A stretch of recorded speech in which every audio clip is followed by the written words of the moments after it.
तिना तान के घुरा डरत बड़ो केकरा नाम से रजा तिना तान के घुरा डरत बड़ो केकरा नाम से एक पूरा जिला के बादल बिहारी बरान होने के रजा इनकर नामे बा फेमस झारखंड यूपी बिहार में। झारखंड के नाम के गोदाना गोदाने कमर पर यूपी बिहार लिखा हुआ। ये टारगेट मत कर बेटा हमार झारखंड के, ये टारगेट मत कर बेटा हमार झारखंड के, गोली मार दे तोरा प्रखंड में कि चल जेबी तू ब्रह्मांड में।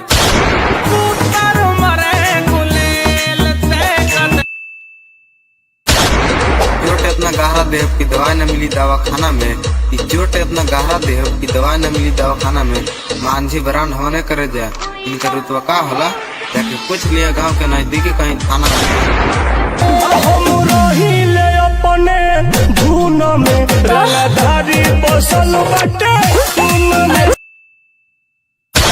अरे बाघ के झुका देवे उस शेर हवे, अरे बाघ के झुका देवे उस शेर हवे। झारखंड यूपी बिहार में गदर मचले बन करे जा तुहे योगेश मांझी बरांड हवे। छोड़ सा बीमार बेटा हाथ लावेगा साला पछतावेगा ना सुखी पावेगा सुन। जा हर जिला में छाए लगबो जहाँ बादल बिहारी बरांड के गाना पे रील बनावे लगबो।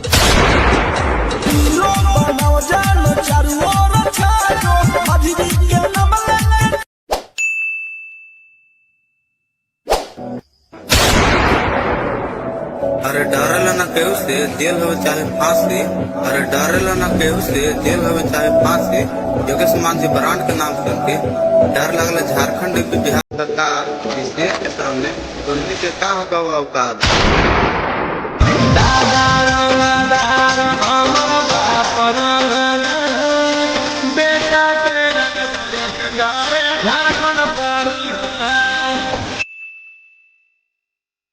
अरे दिने दहाड़े गोली चली टंगा जेबी बीच बाजार से, अरे दिने दहाड़े गोली चली टंगा जेबी बीच बाजार से। जय मांझी से टक्कर ले बड़े रे बेटा साफ कर दे तो पूरा खानदान।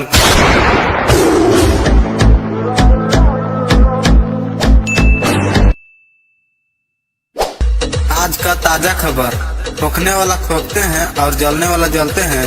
सहरसा जिला के रुपेश मांझी बरांड होने कर जा प्रखंड में सीधे ठोकते हैं। हटी चुकी चीज पर तू करे घमंड जारी मोह